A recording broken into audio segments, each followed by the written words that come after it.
Axşamınız xeyir, efirdə gün nəbzi verilişidir. Bugün Azərbaycan dünyaya daha bir sülh mesajı verdi. Belə ki, İslam dünyasının böyük məzhəbləri vəhdət halında növbəti dəfə Heydər Məscidi kompleksində vəhdət namazı qıldılar.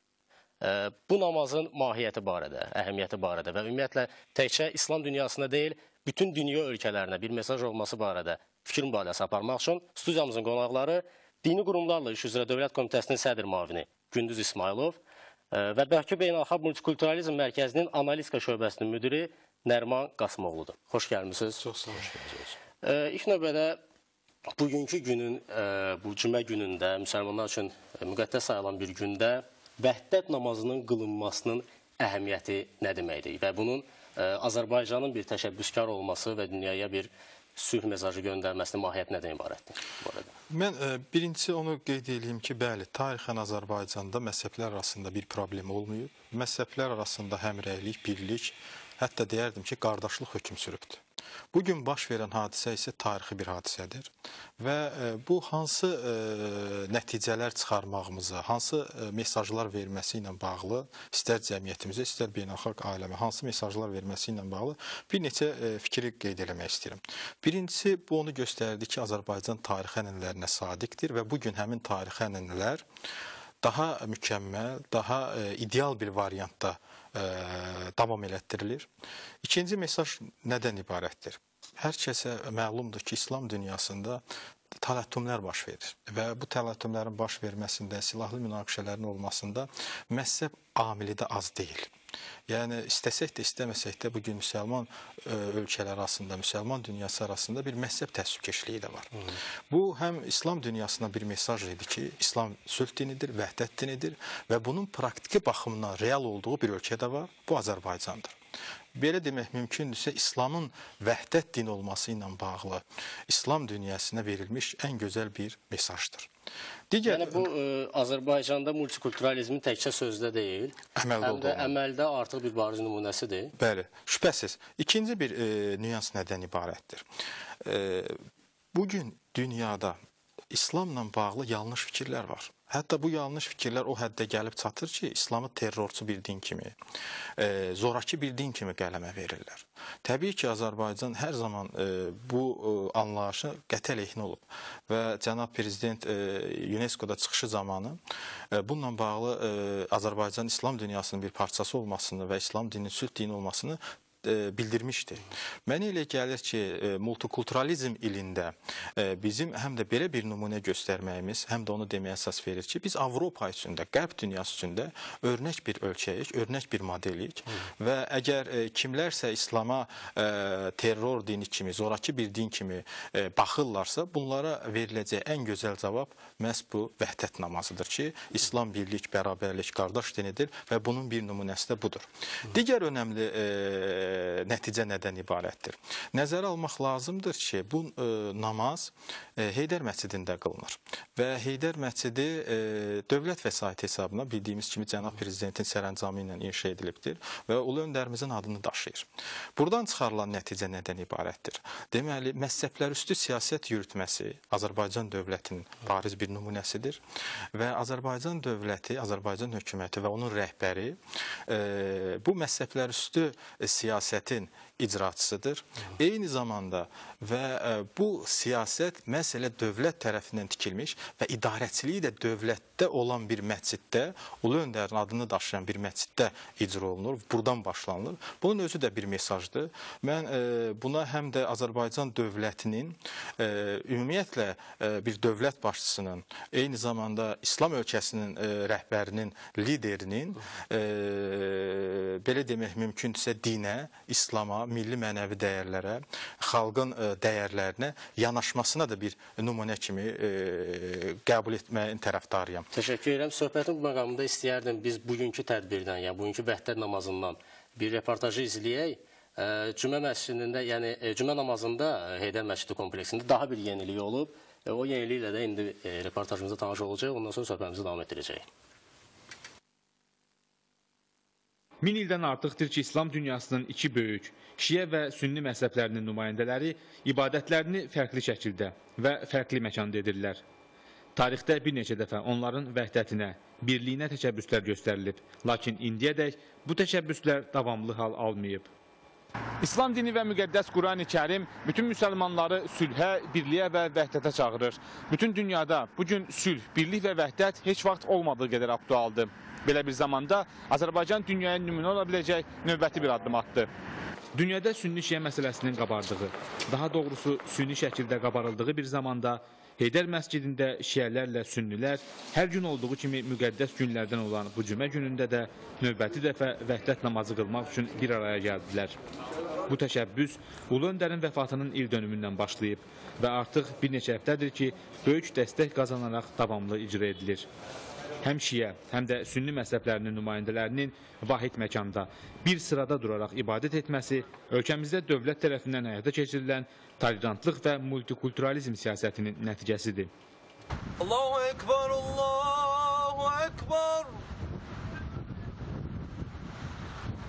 Allahu Ekber, Allahu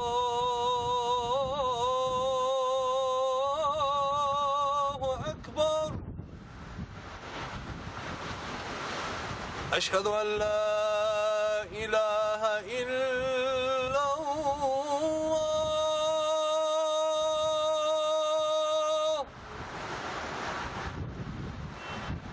Eşhedü en la ilahe illallah.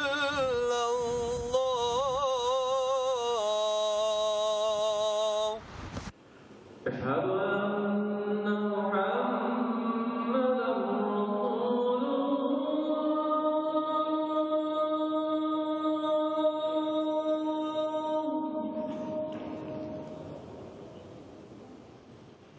Eşhedü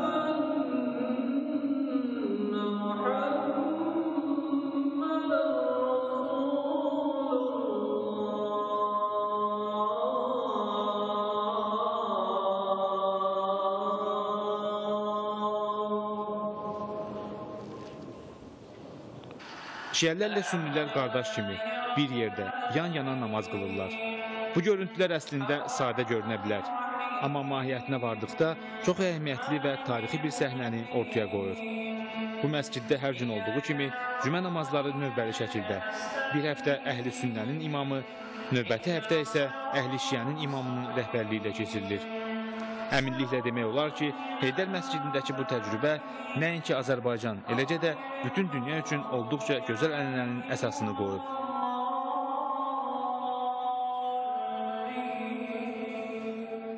Bismillahirrahmanirrahim. Bugün Heydər məscidində cümə namazı qılındı və ən fərəhli hal odur ki, Azərbaycan təcrübəsində və ümumiyyətlə dünya təcrübəsində biz nümayiş etdirdik ki, vəhdət namazı ən sevimli namazdır. Allah Teala qarşısında ən qəbulə yetən namazlardan biridir. Çünki Allah Teala Qurani Kərimdə bizi bir olmağa, Allahın qüdrət ipindən yapışmağa və təfriqəyə yol verməməyə çağırır. Bu nöqteyi nəzərdən İslamın içərisində müxtəlif məzhəblərdə olmasına baxmayaraq insanlarımızın eyni məsciddə namaz qılması əlbəttə ki, bu çox fərəhli bir haldır. Lakin bir məsciddə, bir sırada, yəni bir səhvdə dayanaraq namaz qılmaq hər iki məzhəbdən bu çox böyük göstəricidir. Dini dözümsüzlüyün, irqi ayrı-seçkiliyin və İslamofobiyanın bütün dünyada geniş yayıldığı bir dövrdə Heydər məscidində vəhdət namazının qılınması dünyaya bir sülh mesajıdır.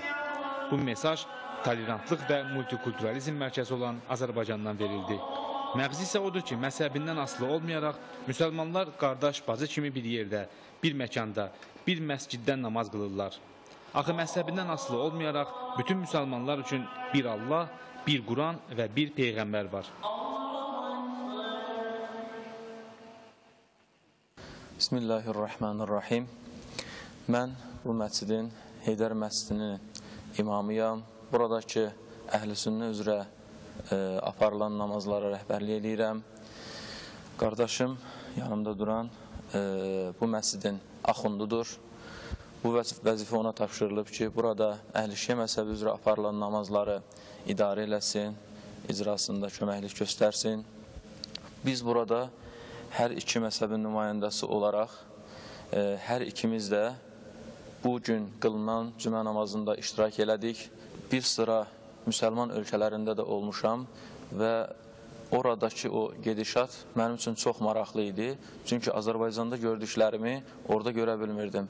Bu o demək idi ki, müsəlman ölkələrin hansılarındakı olmuşam, orada əhl-i-sünnə üzrə qılınan namazların icra olunduğu məsciddə əhl-i-şiənin namaz qılması görünməz hal idi. Eyni zamanda da əhl-i-şiə məscidi olaraq bilinən məsciddə əhl-i-sünnənin namaz qılması görünməz hal idi. Amma bunu mən ora getmədən də əvvəl, elə gedib gəldikdən də sonra müşahidələrimdə gördüm ki, bizim məscidlərdə Azərbaycanımızın elə demək olar ki, əksər məscidlərində əhl-i-sünnə, əhl-i-şiə məzhəbinin asılı olmayaraq hər kəsin üzünə açıqdır, hər kəs namazlarını burada rahat bir şəkildə heç bir təzyiqə məruz qalmadan icra edə bilirlər və biz də inşallah bu məsciddə onun da üstündə bir şey, yəni birlikdə artıq namaz qılmağa başlamışıq, heç bir fərqi ortada görmədikdən sonra. Bəli, mən də Cümə günü münasibəti ilə xalqımızı təbrik edirəm və eyni zamanda da Vəhdət günü münasibəti ilə xalqımızı təbrik edirəm. Burada əslində cümə günlərinin vəhdət şəklində qılınması xalqımızın öz istəyidir. Hər iki məzhəb nümayəndələrinin təklifidir ki, biz bircə namaz qılaq və Allah həmd olsun ki, biz buna nail olduq. Heydər məscidində bugün bütün hər iki məzhəb nümayəndələri bircə namazlarını qılırlar və bunun üçün də yenə bir daha xalqımızı təbrik edirik vəhdət münasibəti ilə. Heydər məscidində şəhidlərimizin ruhuna dualar da oxundu. İsraf və qənaət haqqında xütbə deyildi. Bu vəhdət namazı ölkəmizdə İslam dininə olan sevgi və hörmətin təkcə sözdə deyil, həm də əməldə təsdiqidir. Azərbaycanın irəli sürdüyü bu təşəbbüsün bütün İslam aləmində böyük rəğbətlə qarşılanacağı heç bir şübhə doğurmur. Axı Quran-ı Kərimdə də deyildiyi kimi, həqiqətən bütün müsəlmanlar bir-birinə qardaşdırlar. Qardaş olan müsəlmanların vəhdət namazının məhz Ulu Öndərin adını daşıyan Heydər məscidində qılınması da xüsusi məna daşıyır.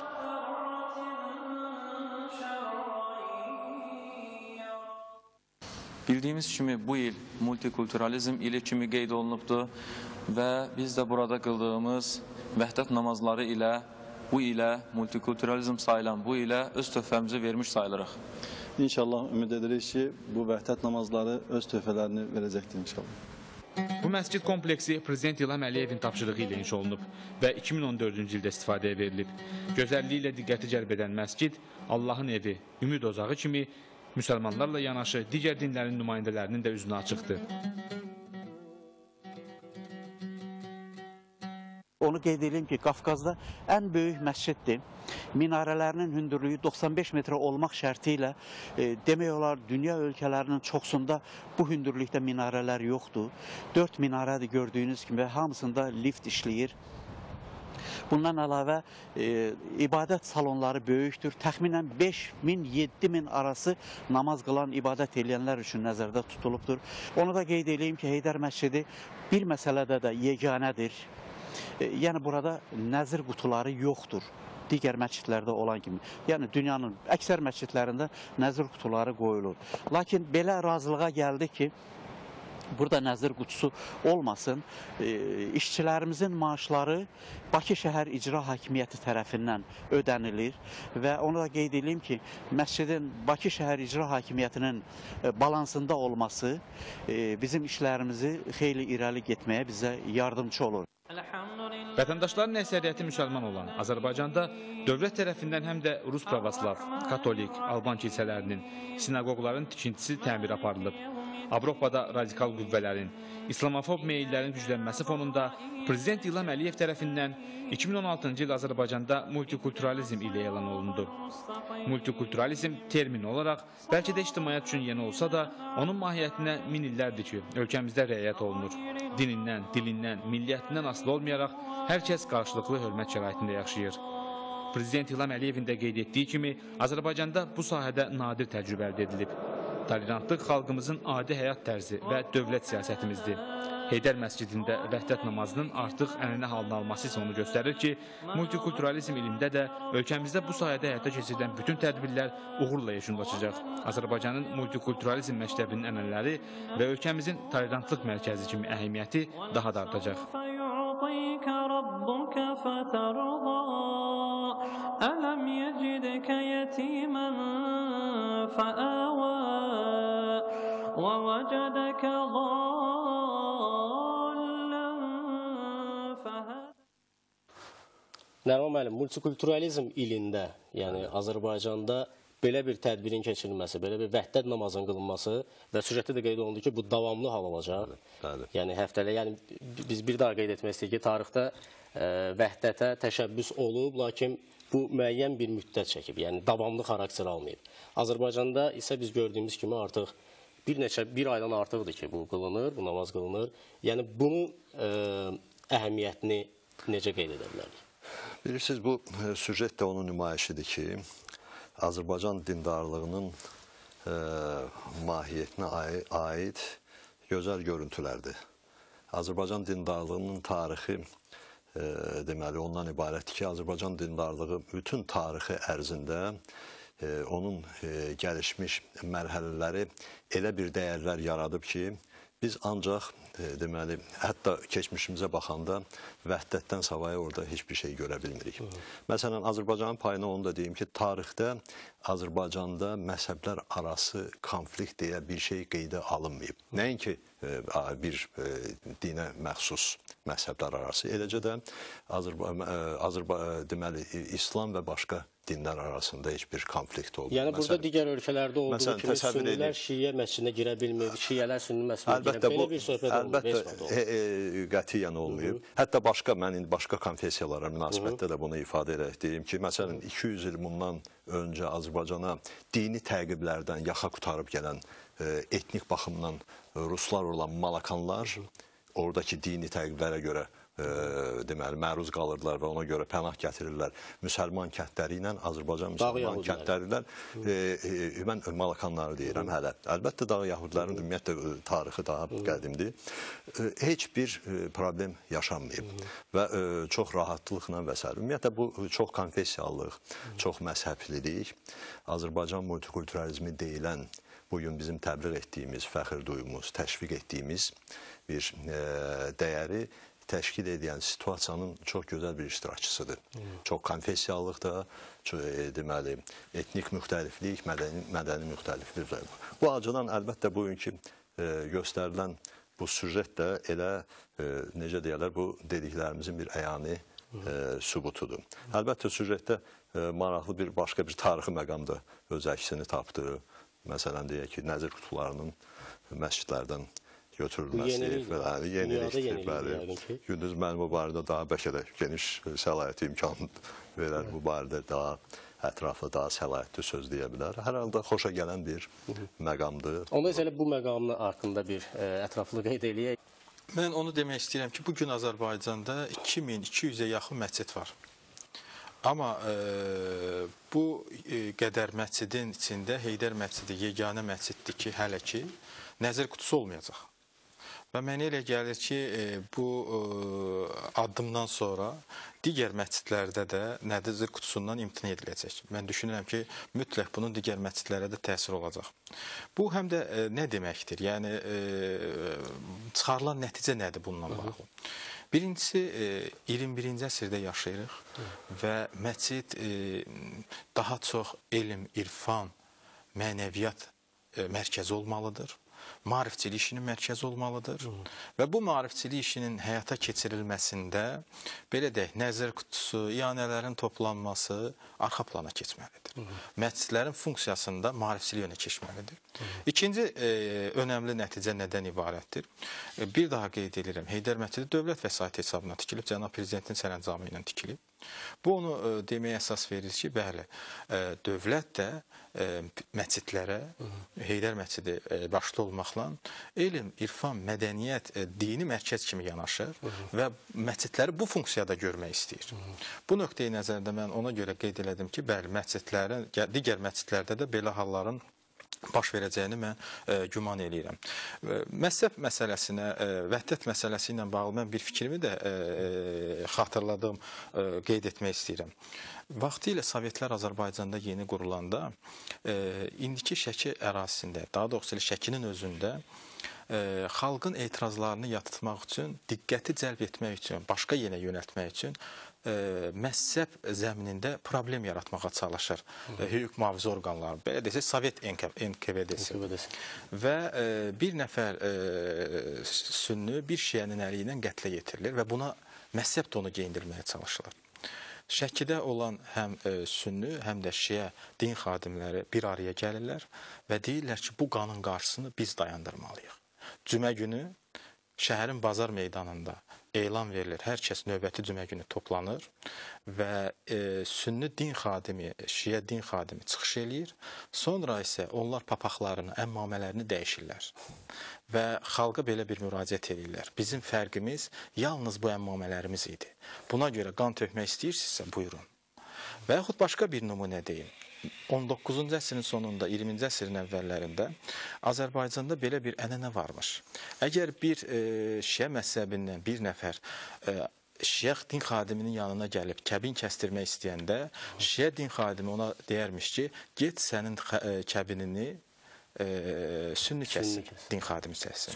Sünni imamı kəssin. Sünni imamının yanına bir sünni məzhəbli bir müsəlman gəldikdə isə o isə deyərmiş ki, gedin sənin kəbinini şiə din xadimi kəssin.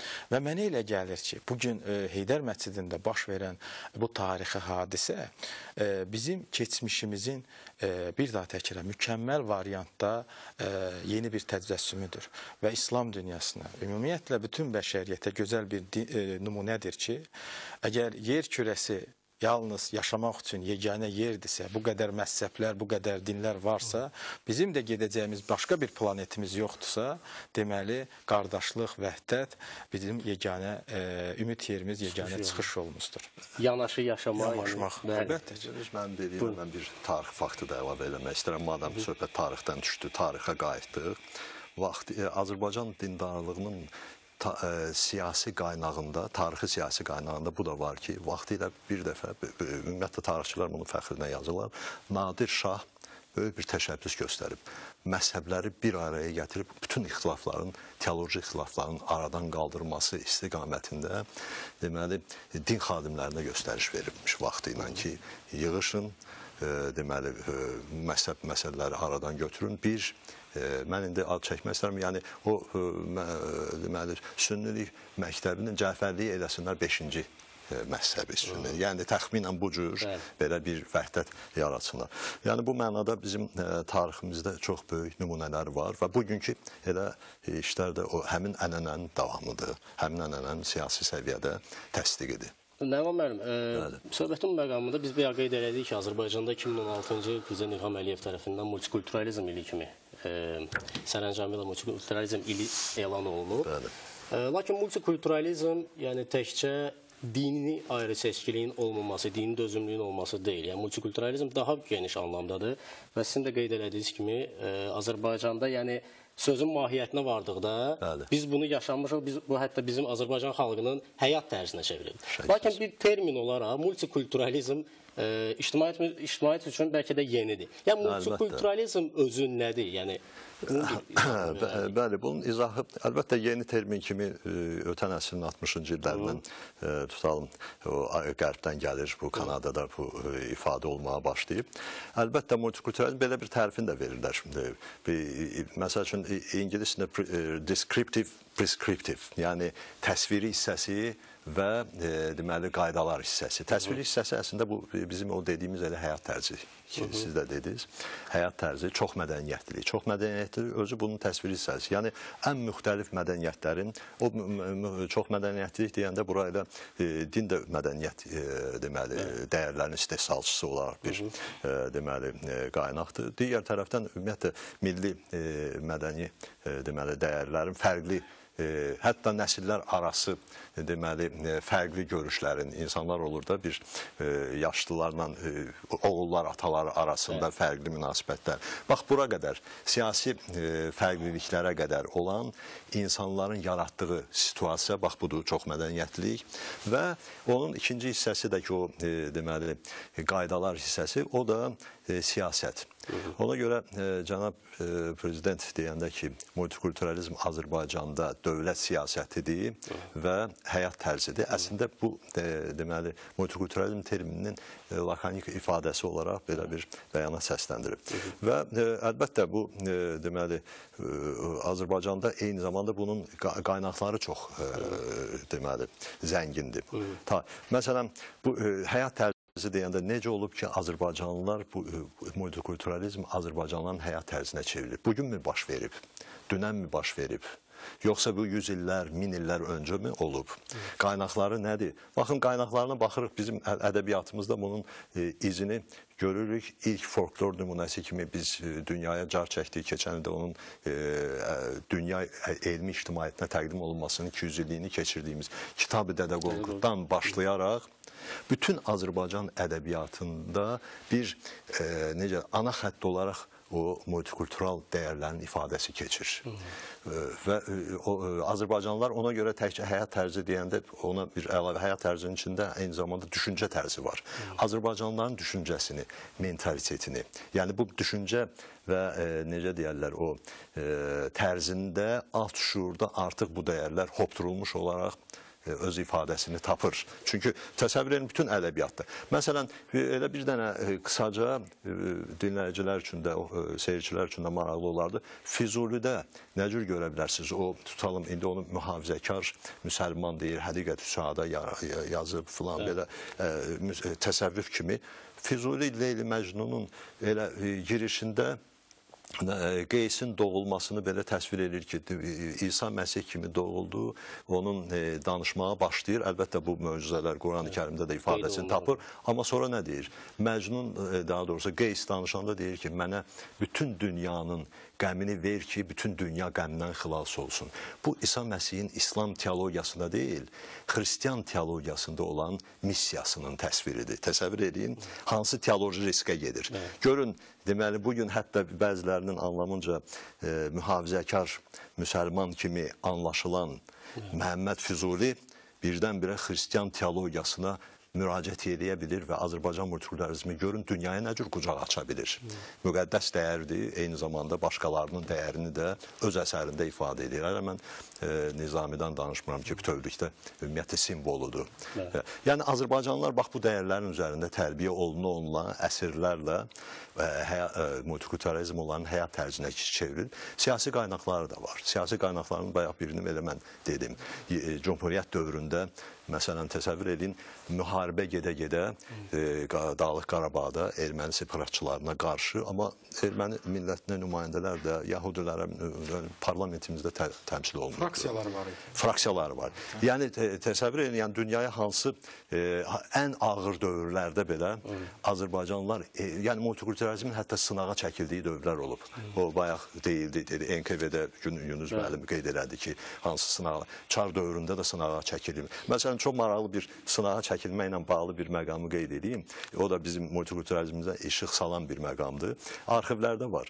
Qubada deməli, fərqli məzhəblərə mənsub müsəlmanlar, gənclər, dərnək qururlar, öz aralarında bu məsələləri müzakirə edirlər. Qubada olan, deməli, Quba üyezdinin naçalniki Bakı qubernatoruna, Çar Rusiyasının təmsilçisi olan məktub yazır ki, belə bir iş baş verir. Bakı qubernatorundan ona telegram. Dərhal nəzarətə götürün. Güya bunlar pis işlə məşğul olmuşlar. Əksinə vəhdət öz aralarında yaradım. Yəni, belə bir sınaqlardan keçə-keçə əlbəttə müqavimətdə olub. Azərbaycan multikulturalizmi bax bu sınaqlardan uzaq çıxıb və o bütün o fitnələrə qarşı daxili bir müqavimət olub. Çünki onun deməli, milli şuurumuzda, alt şuurumuzda bu kifayət qədər özünə möhkəm yer eləyib tarixən. Nərman müəllim, siz qeyd elədiniz ki, bu termin olaraq, həm də təşəbbüs olaraq da yəqin ki, bu Avropadan qaynaqlanan da, yəni Avropa özünü, Qərb dövlətləri də olsa özünü multikulturalizmin bəlkə də təşəbbüskarı kimi, beşiyi kimi qəbul etdirmək istəyirlər. Lakin biz görürük ki, son illər bu multikultural dəyərlər artıq aşılanmağa başlayıb. Hətta bir neçə il bundan əvvəl Qərbi Avropa dövlətlərinin, aparıcı dövlətlərinin, bir neçə dövlətin liderləri Avropada multikulturalizm dəyərlərinin, ümumiyyətlə multikulturalizmin məhv olduğunu, ya yoxa çıxdığını ümumiyyətlə qeyd elədilər. Biz görürük ki, hazırda Avropada İslamofobiya, ksenofobiya halları artır. Ümumiyyətlə dözümlülük demək olar ki, artıq bir Bəli. böhran halını yaşayır və o tarix təkrarları deyirik və tarixin təkrarlanması da bizim hansı acı nəticələrin verildiğini biz şahid olmuşuq. Göründüyü kimi yenə də tarix deyəsən o istiqamətdə gedir. Millətçilik, ikçilik, xenofobiya hamısı. Bəli, bilirsiniz, bayaq mən o multikulturalizmin tərifinə aid o məqamları qeyd elədim ki, situasiya və siyasət. Məsələn, doğrudur, dünyada elə çətindir, az-az tapılar o ölkələr ki, orada bir multikultural durum olmasın. Yəni, fərqli mədəniyyətlərin iştirak elədiyi bir mühit olmasın, bir ərazi olmasın ki, orada bir dövlətin ərazisidir, hesab olunur. Amma bəzi buna istisnalar var. Məsəl üçün, Ermənistan monoetnik bir Şimali Koreyadır və s. Yəni, o dövlətlərdə ki, bu situasiya ümumiyyətlə yoxdur. Multikulturalizmin bilirsiniz, alternativi nədir? Alternativi faşizmdir, alternativi separatçılıqdır, alternativi insanlıq əleyhinə cinayətlərdir və s. Bunlar öz yerində. Amma situasiya olan məqamlarda isə çatışmayan nədir? Çatışmayan bir multikulturalizm siyasətidir. Siyasət olaraq və yaxud da ki, multikulturalizm siyasətində buraxılan yanlışlıqlardır. Bax, bu yanlışlıqlar müəyyən problemlər yaradır ki, bəzi Avropa siyasətçiləri öz ölkələrində olan problemlərin səbəbini məhz deməli bu multikultural durumda görürlər.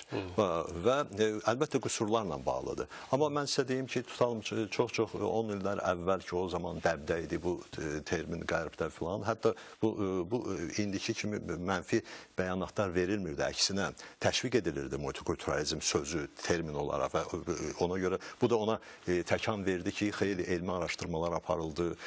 Deməli, alimlərdə, akademik çevirilərdə xeyli alimlər də yetişir multikulturalizm sayəsində çox görkəmli simalar var dünyada. Məsələn, İngiltərənin payına, çox maraqlıdır. İngiltərədə müstəmləkələr nə cür idarə ediblər? Orada yerli xalqların başçılarından birinə, necə deyərlər, etimad göstərib, onların vasitəsilə öz müstəmləkə siyasətlərini yürüdüblər.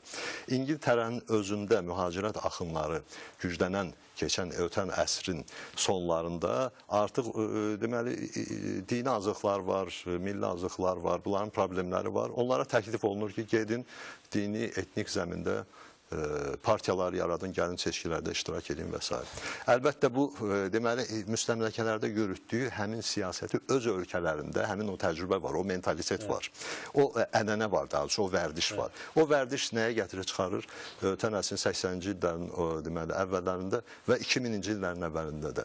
Deməli, fərqli Asiyadan gələn, sonra qaradərlilər olan bir deməli, mənsub insanlar öz aralarında küçə savaşları baş verir bunların arasında. O mənada, yəni Avropada əlbəttə bu problemlər var və ona görə Azərbaycan multikulturalizmində öyrənmək də istəyənlər də var. Çox maraqlıdır. Çünki o problemləri... Biz bu barədə söhbət edəcəyik. Mən istəyərdim Azərbaycan dövlətinin təkcə ölkə daxilində deyil, ölkə xaricində də, yəni özümüzü təkcə dövlətin daxilində, ölkənin daxilində multikultural dəyərlərə sadiq kimi yox, həm də bir müsəlman ölkəsi kimi xristiyan ölkəsində kilsələrin, ibadətgahların, məbədlərin bərpa olunması prosesində də Azərbaycan iştirak edir. Bu barədə istəyərdim Gündüz müəllim məlumat versin. Biz tədris məsələsinə qayıdacağıq. Birincisi mən onu deyim ki, Azərbaycanın multikultural dəyərləri, tolerant dəyərləri istər ölkə daxilində, istər xaricə yönəlik təbliği baxımından fəaliyyətə son illər başlamayıb. Biz hələ 90-cı illərdə Ulu Öndərin vaxtında, Ulu Öndər Heydər Əliyevin dövründə Azərbaycan bu proseslərin aktiv iştirakçısı idi.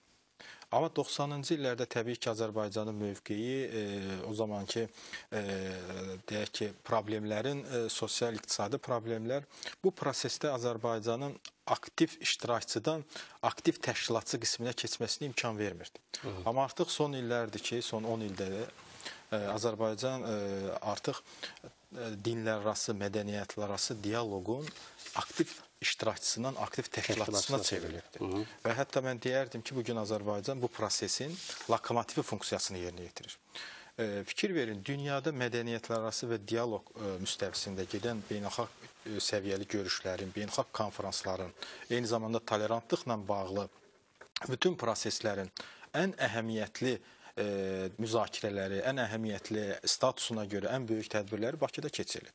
Və bunun nəticəsidir ki, bugün beynəlxalq aləmdə Bakı prosesi adlı bir termin var. Bakı prosesi mədəniyyətlər arası dialoq prosesini özündə ehtiva eləyir. Bilirsiniz, cənab prezidentin bununla bağlı sərəncamı da var. 2 ildən bir ölkədə mədəniyyətlər arası dialoq forumu keçirilir. Bundan öncə 2010-cu ildə isə Azərbaycanda dünya dini liderlərinin Bakı sammiti keçirilmişdi və dünya dini liderlərinin Bakı sammiti yalnız dünyada 2 ölkədə keçirilibdir. Ümumiyyətlə Bakı sammiti və Moskva sammiti olmuşdu. Bakı sammiti bu yöndə ikinci sammiti idi. Üstəlik, onu da qeyd edeyim ki, bəli, sizin qeyd etdiyiniz kimi, biz bu prosesi təkcə tolerantlığı, dialoqu, birgə yaşayışı tək ölkə səviyyəsində eləyirik, beynəlxalq aləmdə də təbliğ eləyirik. Hətta bunun nümunələrini qoyuruq, ortaya qoyuruq. Bu istiqamətdə Azərbaycan hökumətinin həyata keçirdiyi fəaliyyətə paralel olaraq bir fəaliyyət də var. Bu fəaliyyəti isə Heydər Əliyev Fondu həyata keçirir. Heç kimə sir deyil ki, bugün Heydər Əliyev Fondunun fəaliyyəti İslam ölkələrində, deyək ki, bizə dost, qardaş olan Pakistandan, eyni zamanda Avropada, Fransada məsələn kilsələrin bərpasında iştirak edib, hətta katolik dünyasının mərkəzi sayılan Vatikanda bir neçə dini məbədin təmir prosesində iştirak edib, Rusiyada kilsənin bərpa prosesində iştirak edib və təsadüfi deyil ki, fondun həyata keçirdiyi, mütəmadi, ardıcıl həyata keçirdiyi layihələrdən birinin adı tolerantlıq ünvanı Azərbaycan adlanır. Və onu da qeyd edeyim ki, əslində biz biraz öncə məzhəblərarası münasibətlərdən danışdıq, vəhdətdən danışdıq. Bəli, Heydər Əliyev Fondunun Azərbaycandakı fəaliyyətinə baxsaq, bu fəaliyyətdə həm İslam ibadət evlərinin təmiri var, həm qeyri-İslam, xristiyan, yahudi məbədlərinin təmirinə dəstək var. Bu istiqamətdə dövlət də eyni paralel işlər gedir. Yəni, cənab prezidentin sərəncamı ilə əgər Heydər məscidi inşa olunmuşdursa, eyni qaydada 2011-ci ildə yenə cənab prezidentin təşəbbüsü və göstərişi ilə dağ yahudiləri üçün Bakı şəhərində böyük bir əzəmətli sinaqoq inşa edildi. Biz 2014-cü ildə isə Rus Pravoslav Dini Mədəniyyət Mərkəzinin açılışı oldu. Cənab prezident də bu açılışda iştirak elədi. Eyni qaydada, yəni əgər ölkədə məzhəblər, dinlər arasında fərq qoyulmur, eyni qaydada beynəlxalq aləmə, xaricə yönəliş fəaliyyəti də Azərbaycanın həm hökumət səviyyəsində, həm Heydər Əliyev Fondu səviyyəsində görülən işlərdə bu balans mütləq qorunur və mənə elə gəlir ki, istər İslam dünyası, istərsə də Qərb üçün ən gözəl praktiki baxımdan nümunə məhz Azərbaycan nümunəsidir. Beynəlxalq praktikadan danışmışkən, mən istərdim Bakı Beynəlxalq Multikulturalizm Mərkəzinin xaricdə fəaliyyətinə, məxsusən Azərbaycan multikulturalizmi fənninin tədrisi haqqında məlumat verərdiniz? Bəli, bilirsiniz, indi Azərbaycandakı multikulturalizmin bu deməli uğurları təsdiq olunduqca əlbəttə maraq da artır. Maraq da artır və Azərbaycan və maraq artdıqca o ehtiyac da yaranır ki, elə bu həm də təbliğ olunsun. Çünki bu dünya multikulturalizminə qarşı deyək, səslənən bəyanatlar fonunda əlbəttə çox praktiki əhəmiyyəti də var. Dünya ölkələri üçün əhəmiyyəti var. İlk növbədə başqa. Azərbaycan öz daxilində bu məsələləri onsuz da həll edir və biz bu dəyərlə fəxr edirik, bu dəyəri yaşayırıq və s. Eyni zamanda təkrar öyrənirik, yenə də təlqin edirik biz bunu. Və əlbəttə ilk növbədə biz bu təşviq və təbliğ məsələsinə üzərində düşünəndə qərara gəldi ki, bunu tədrisdən başlayaq. Və Azərbaycan multikulturalizmi fənnini saldıraq xarici ölkələr universitetlərində, nüfuzlu universitetlərin tədris proqramına və artıq 11 ölkədə bu tədrisinə başlanılır və tədrisi keçir. Artıq bir ildir tədris olunur. Yəni, Bakı Beynəlxalq Multikulturalizm Mərkəzi belə fəaliyyətə başladığı, faktiki fəaliyyətə başladığı heç 1 il 3 ay olar. Faktiki, amma 2014-ün mayında fərman olub, imzalanıb cənab prezident tərəfindən, amma faktik fəaliyyəti deməli keçən ilin noyabr ayından, daha doğrusu 2014-cü ilin noyabr ayından. Bəli, bu müddət ərzində deməli təsəvvür edin, əvvəlcə yaxın ərazilərdən Gürcüstan, Ukrayna, Rusiya, Litva bunların dövlət universitetlərində, Rusiya Federal Ural Universitetində, Ukraynada Poltava Universitetində, Tbilisi Dövlət Universitetində, Litva Universitetində, sonra Praqada, Çexiyada, eləcə də Balqaristanda, indi Polşada hazırda tədris olunur. İtaliyanın Sapienza Universitetində, Portuqaliyanın Lisabona Universitetində tədrisinə başlanacaq bu yaxın günlərdə, deməli, İndoneziya Universitetində, eləcə də Amerika Birləşmiş Ştatlarında Houston Universitetində sadalamadım. Bir də Almaniyanın Würzburg və Augsburg Universitetində də artıq o tədrisinə başlanmağı, deməli, bu fənnin nəzərdə tutulur. Bu fəndə nələr öyrənilir? Bu fəndə, deməli, əlbəttə, fənni maraqlı edən həm də Avropalılar üçün multikulturalizm fənninin özüdür. Yəni, bu multikulturalizm deyilən bir, necə deyər, bu yeni predmet universitet səviyyəsində tədris olunmuyor. Bu, Azərbaycanın bu sahədə, tədris sahəsində, deməli, bir ilkə imza atdığının nümunəsidir. Yəni, akademik çevrələrdə, dairələrdə, elmi tədqiqat mərkəzində öyrənilir, alimlər əsərlər yazır, amma tələbələr tərəfindən bu heç zaman öyrənilməyib, tədris olunmuyub. Və bu çox, yəni, və çox, deməli, nümunə vericidir ki, multikulturalizmi Azərbaycan nümunəsində öyrənməyə başlayır. Deməli, qərb tələbəsi, Avropalılar, eləcə də, deyək ki, deməli, uzaq şərqdə, İndoneziyada və s. Yəni, bu mənada kifayət qədər təcrübə toplanılır və müəllimləri hazırlayırıq. Müəllimlərə burada dərslər keçirik və o dərsdən keçən müəllimlər də həmin fənni o ölkələrdə tədris edirlər. Ümumiyyətlə, bu fənnin tədrisi mən belə başa düşürəm ki, bir çox dünya ölkələrinin qeyd etdiyiniz kimi, Qərbi Avropadan Asiyaya qədər böyük bir ərazidir. Yəni, onların tələbələri Azərbaycan haqqında məlumat əldə edirlər. Onların təkcə Azərbaycanda multikulturalizm barəsində deyil, Azərbaycan haqqında məlumat əldə edirlər. Bir maraq oyanır. Yəni, onlar biləndə ki, Azərbaycanda multikultural dəyərlər qorunur, saxlanır, ümumiyyətlə bunlara riayət elənir. Heç bir dini ayrı-seçkili, irqi ayrı-seçkili yoxdur. Onlar təbii ki, özlərini burada daha təhlükəsiz, rahat hiss edə bilirlər. Əlbəttə, Azərbaycan haqqında esselər yazılar, inşalar. Təsəvvür edin, deməli, qış məktəbinə gələcək tələbələr ki, o fənni keçiblər, 50 mövzuda esse. O mövzuların arasında hansı mövzular yoxdur? Azərbaycan film industriyası və multikulturalizm, Azərbaycan filmləri, teatr, musiqi, yəni Azərbaycan haqqında ümumiyyətlə. Bu multikulturalizm elə bir onlar üçün həm də bir vasitədir ki, Azərbaycanı da öyrənirlər, Azərbaycanın dostlarına çevrilir. Dostlarına çevriləndən sonra Azərbaycanın bir sevgi yaranır. Əlbəttə bizim xarici həmkarlarımız artıq bizim təbliğatçılarımıza da çevrilirlər bu mənada. Əlbəttə çox xoşa gələndir ki, multikulturalizm ili elan olunan bu ildə də bu işlərin miqyası yəqin ki, daha da artacaq. Ümumiyyətlə sözünüzə qüvvət, bu multikulturalizm dəyərlərinə təxminən 2 il öncə mən bildiyimə görə Azərbaycan tolerantlığa görə dünya ölkələri arasında səhv eləmirəmsə 5 ölkə arasında seçilmişdi. Daha doğrusu ilk 5-likdə yer almışdı. Belə bir məlumat var idi.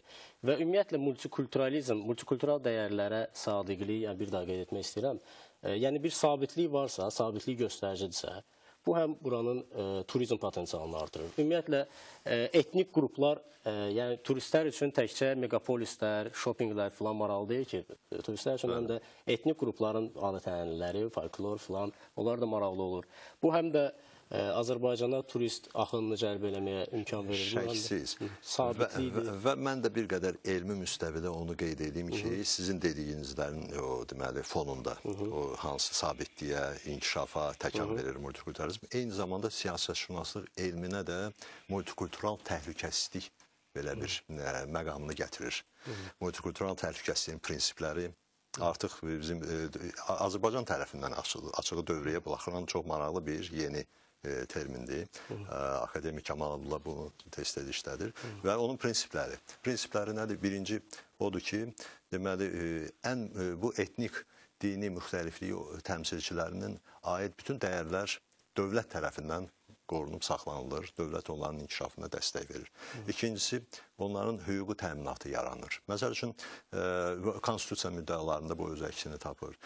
Sonradan da və onların inteqrasiyası Azərbaycan cəmiyyətinin bütün mədəniyyət, iqtisadiyyat, bu siz deyirsiniz, o turizmin inkişafına dəstək verəcək və iqtisadiyyat, mədəniyyət, siyasət sahəsinə inteqrasiyası baş verir. Bəli, bu təbliğat işində sizin mərkəzə də uğurlar arzulayırıq və bir də son olaraq öyrənmək istəyərdik bu bizim komitənin dini qurumlarla iş üzrə Dövlət Komitəsinin multikulturalizm ilində, yəni dini icmalarla filan işlərlə bağlı hansısa bir tədbirlər planı görülürmü? Mən sualınıza cavab verməmişdən əvvəl bu multikulturalizmin bizim turizm belə deyək potensialımıza, turizm sahəsində ümumiyyətlə sosial-iqtisadi məsələlərə təsiri ilə bağlı bir məqamı xatırladım.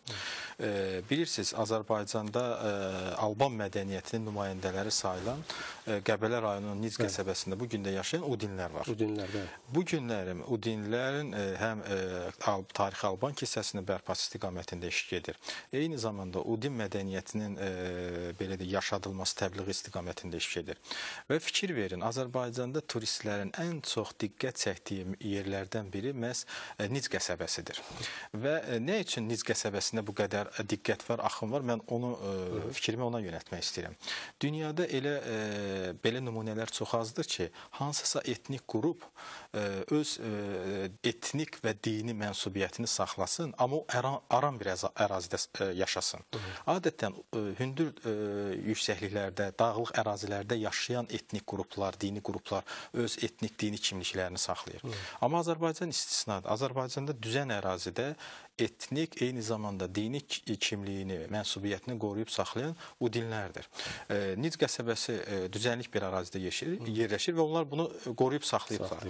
Nic qəsəbəsinə nəinki çoxlu turistlər oradakı Alban kilsəsinə baxmaq üçün gəlirlər, eyni zamanda onların mədəniyyətini, adət-ənənələrini tanış olmaq üçün gəlirlər. Eyni zamanda mütəxəssislərin də diqqətini cəlb edən budur ki, necə ola bilər düzən ərazidə yaşayan və bütün ətrafı ancaq müsəlmanlardan ibarət olan, ümumi sayıları isə 5000-dən yuxarı olmayan və başqa bir dinin, etnik qrupun nümayəndəsi olan xalq necə olar ki, özünün etnik dini kimliyini qoruyub saxlayır və assimilyasiya olunmayıb.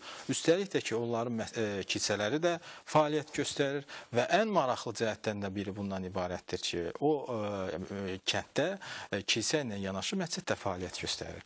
Və təsəvvür edin ki, Nic kəndi dünyada o kəndlərdəndir ki, xristiyan ahali, yəni Udinlər Ramazan ayında müsəlmanlar üçün iftar süfrəsi təşkil edirlər. Və inandırım sizi, həmin o iftar süfrəsinə gələnlərin içində dünyada tanınmış, deyək ki, elm adamları ilə yanaşı, hətta mən sənət adamlarını da görmüşəm. Bir sözlə fikrimi ona gətirmək istəyirəm ki, istər-istəməz multikultural dəyərlərin yaşadılması Azərbaycanın sosial-iqtisadi sahədə də inkişafına təsir göstərən amillərdən biridir. Sizin sualınıza gəlincə isə, təbii ki, Cənab Prezidentin 2016-cı ilin multikulturalizm ili elan edilməsi ilə bağlı sərəncamda bununla bağlı məqam var. Sərəncamda göstərilir ki, Nazirlər Kabineti bir ay ərzində Bakı Beynəlxalq Multikulturalizm Mərkəzi, Dini Qurumlarla işte Dövlət Komitəsi, Təhsil Nazirliyi, Mədəniyyət və Turizm Nazirliyi, eyni zamanda bunların təkliflərini nəzərə almaqla bir ay ərzində Cənab Prezidentə həmin tədbirlər planını təqdim etməlidir, təsdiq etmək üçün. Hazırda bu tədbirlər planının üzərində iş gedir. Sadəcə mən onu qeyd etmək istəyərdim ki, 2016-cı il bütün bu tədbirlər planı ilə yanaşı, istər Azərbaycanda ölkə daxilinə, istərsə də beynəlxalq aləmə yönəlik silsilə tədbirlər keçiriləcək və bu tədbirləri mən güman eləyirəm ki, ən öndə gələni, ən statusu baxımından ən böyüyü aprel ayının 25-27-sində Bakı şəhərində keçiriləcək BMT-nin Sivilizasiyaların Alyansı 7-ci qlobal forumudur. Forumun yüksək səviyyədə keçiriləcəyi bəri başdan əminlik şübhə də olunur. Çox təşəkkür edirəm sizə, Gündüz müəllim, Nəriman müəllim, sizə təşəkkür edirəm. Bir daha qeyd edək ki, bugün studiyamızın qonaqları Dini Qurumlarla İş üzrə Dövlət Komitəsinin sədr müavini Gündüz İsmailov və Bakı Beynəlxalq Multikulturalizm Mərkəzinin analitika şöbəsinin müdiri Nəriman Qasımoğlu idi. Biz onlarla cümə günündə Azərbaycanın təşəbbüskarı olduğu müxtəlif məzhəblərin vəhdət namazı, vəhdət cümə namazının qılınması barədə və ümumiyyətlə multikulturalizm ilində Azərbaycanda görüləcək işlər və Azərbaycanın multikultural dəyərlərə sadiqliyi barədə söhbət etdik. Sağ olun.